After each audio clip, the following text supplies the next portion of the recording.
रात बहुत गहरी थी, इतनी गहरी कि पहाड़ों पर उतरती धुंध भी डर के मारे आवाज नहीं कर रही थी। सना अपने दुपट्टे को सीने से कसकर पकड़े खड़ी थी। सामने फैला हुआ अंधेरा, नीचे गहरी खाई और पीछे वो रास्ता जहां से वो आई थी, लेकिन अब लौटने का हौसला नहीं बचा था। उसकी आंखें सूखी थीं, रो रो कर अब आंसू भी थक गए थे।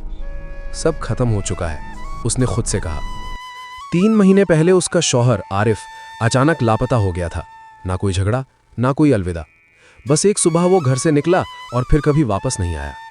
पुलिस ने कंधे उचका दिए, घर वालों ने शक करना शुरू कर दिया और एक दिन उसे उसी घर से निकाल दिया गया जिसे वो अपना समझती थी।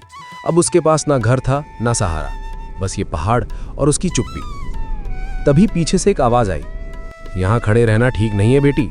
सना चौंक गई। उसने झट से पीछे देखा। एक अधेड़ उम्र का आदमी खड़ा था, सादा कपड़े, कंधे पर पुराना झोला, आंखों में अजीब सी गहराई। आप कौन है? उसकी आवाज कांप रही थी। नाम से क्या फर्क पड़ता है? उस आदमी ने हल्की मुस्कान के साथ कहा। रास्ते भटके लोगों को रास्ता दिखाना ही मेरा काम है। मुझे किसी की मदद नहीं चाहिए, सना ने सख्ती से कहा। जब कोई ऐसा कहता है, आदमी बोला, तब उसे सबसे ज्यादा जरूरत होती है। सना ने मुंह फेर लिया। मेरा रास्ता छोड़िए। रास्ता? वो आदमी धीमे हंसा। बेटी, जिस जगह तुम खड़ी हो वहां से कोई रास्ता नीचे नहीं जाता, सिर्फ अंधेरा है। यह सुनकर सना के बदन में सिहरन दौड़ गई। आप मुझे डराने की कोशिश कर रहे हैं? नहीं, उसने गंभीर होकर कहा। मैं तुम्हें बचाने की कोशिश कर रहा हूं। किससे? सना ने तीखेपन से पूछा। जिंदगी से। आदमी ने कुछ पल उसे देखा, फिर बोला, चलो यहां से चलो। कहां? जहां तुम अकेली नहीं रहोगी। सना हंसी, एक थकी हुई टूटी हुई हंसी। मैं किसी अजनबी के साथ नहीं जाऊंगी। और यहां अकेली रह जाओगी? उसने खाई की तरफ देखा। सना ने कोई जवाब नहीं दिया। कुछ देर बाद वो दोनों पहाड़ी रास्ते पर चल रहे थे। वो घर बहुत पुराना था, पत्थरों से बना, पहाड़ ने किनारे। दरवाजा खोलते ही अंदर ठंडक और अजीब सी शांति थी। ये मेरा घर है, वो बोला। यहां रह सकती हो, सवाल मत पूछो। आप मुझ पर इतनी मेहरबानी क्यों कर रहे हैं? सना ने पूछा। उसने चूल्हे पर चढ़ा बर्तन हिलाया। वजह जानकर क्या करोगी? कम से कम समझ तो आ जाएगा। वो मुस्कुराया। अभी नहीं। उसने प्लेट बढ़ाई। खाना खाओ, भूख में सवाल और भी जहरीले हो जाते हैं। सना चुपचाप खाने लगी। उसके दिमाग में एक ही सवाल घूम रहा था, ये आदमी है कौन? रात गहरी होती गई, हवा में सीटी जैसी आवाज थी। यहां सो जाओ, उस आदमी ने कहा। आप? मैं बाहर रहूंगा। नींद सना की आंखों से कोसों दूर थी। आधी रात के करीब उसे लगा जैसे कोई फुसफुसा रहा हो, या शायद पहाड़ बोल रहे थे। सुबह। उठो, आवाज आई। आज बाहर चलेंगे। कहां? सना ने घबराकर पूछा। जहां से सच दिखाई देता है। वो उसे पहाड़ की चोटी पर ले गया, वही जगह जहां हवा तेज थी और आसमान बहुत पास लगता था। यहां बैठो, उसने कहा। और? बस बैठो। सना का दिल जोर जोर से धड़कने लगा। आप मुझे कुछ बताते क्यों नहीं है? उसने कहा। कभी घर में बंद कर देते हो, कभी यहां ले आते हो, ये सब क्या है? आदमी ने उसकी तरफ देखा। पहली बार उसकी आवाज भारी थी। क्योंकि अगर सच मैंने कह दिया तो शायद तुम यहां से चली जाओगी। सच क्या है? उसने पहाड़ की तरफ इशारा किया। यह जगह खाली नहीं है। आप क्या कहना चाहते हैं? सना की सांसें तेज हो गईं। कुछ लोग गुम नहीं होते। वो रुका। उन्हें छुपा दिया जाता है। सना का चेहरा सफेद पड़ गया। किसने? आदमी ने जवाब नहीं दिया, बस इतना कहा, अगर हिम्मत है तो कल फिर यहां आना। हवा अचानक तेज हो गई, जैसे पहाड़ भी कुछ सुनना चाहते हो। सना ने आसमान की तरफ देखा।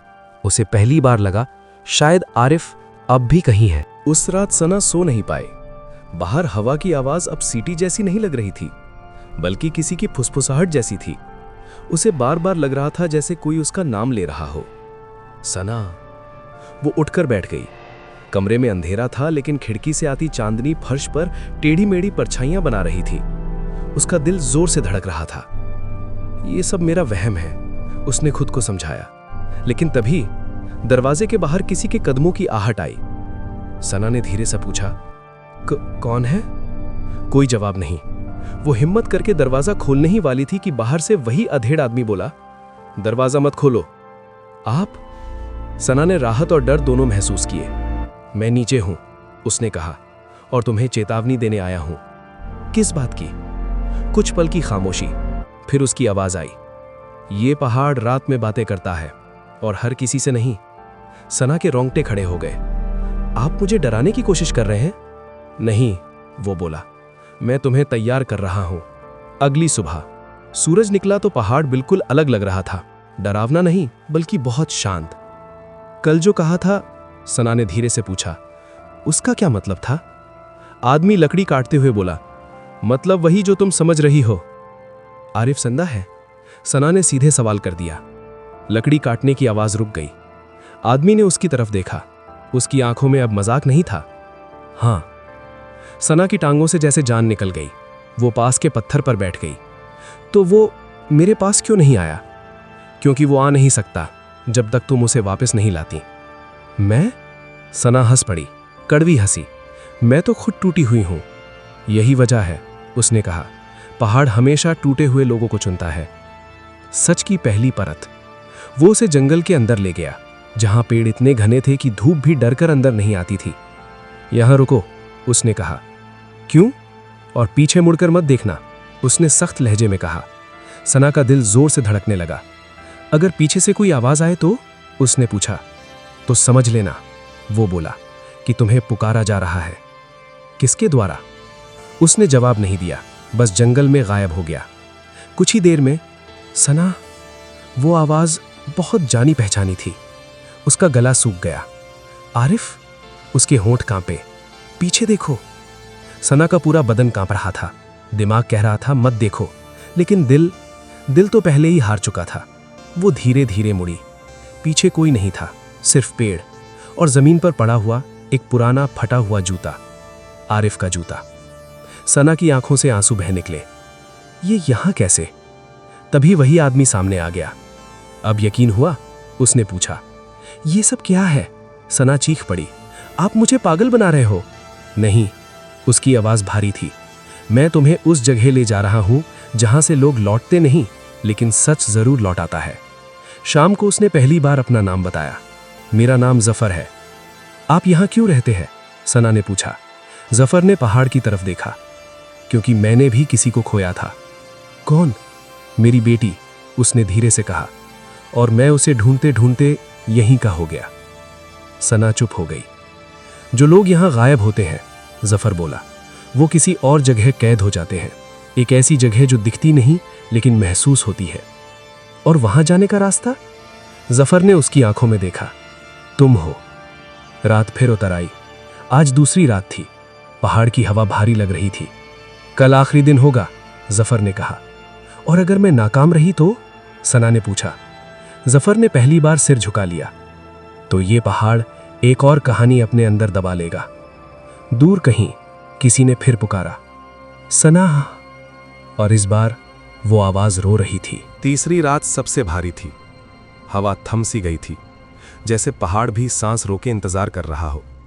आसमान पर बादल ऐसे जमे थे मानो चांद को छुपाने की कसम खा ली हो। सना चुपचाप आग के पास बैठी थी।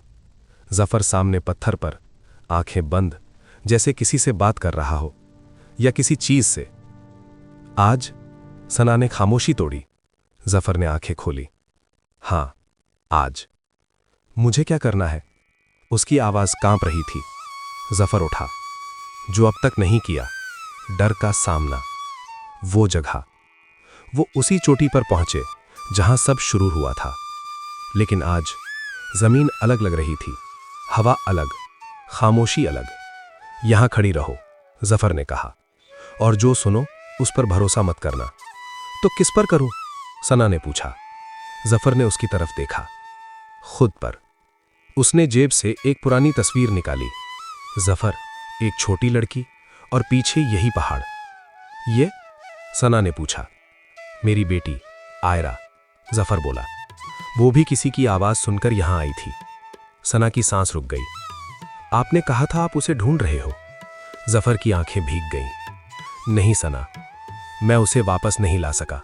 हवा अचानक तेज हुई। सना, आरिफ की आवाज। इस बार सामने एक परछाई उभरी। आरिफ जैसा चेहरा, आरिफ जैसी आवाज। सना का दिल टूट गया। आरिफ? वो आगे बढ़ी। मत जाओ, जफर चिल्लाया। लेकिन देर हो चुकी थी। परछाई मुस्कुराई। मैं आरिफ नहीं हूं। उसकी आवाज बदल गई, कठोर, खाली। तो तुम कौन हो? सना कांपती हुई बोली। हम यादें हैं, परछाई बोली, अधूरी, टूटी हुई, जिन्हें लोग सच समझ लेते हैं। जफर आगे आया। यही पहाड़ का सच है, वो बोला। ये लोगों की सबसे बड़ी चाहत को रूप देता है और फिर उन्हें उसी में कैद कर लेता है। तो आरिफ? सना की आंखें भर आईं। जफर ने सिर हिलाया।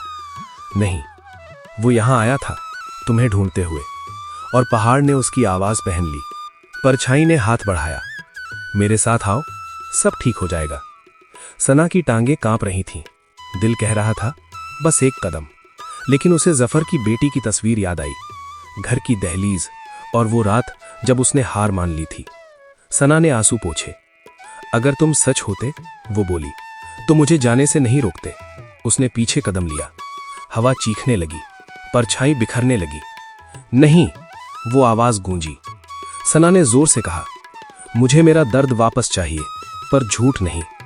एक तेज हवा चली और सब शांत। सुबह सूरज निकला। पहाड़ फिर से सिर्फ पहाड़ था। सना अकेली खड़ी थी। जफर पास आया, थका हुआ लेकिन हल्का। तुम जीत गई, वो बोला।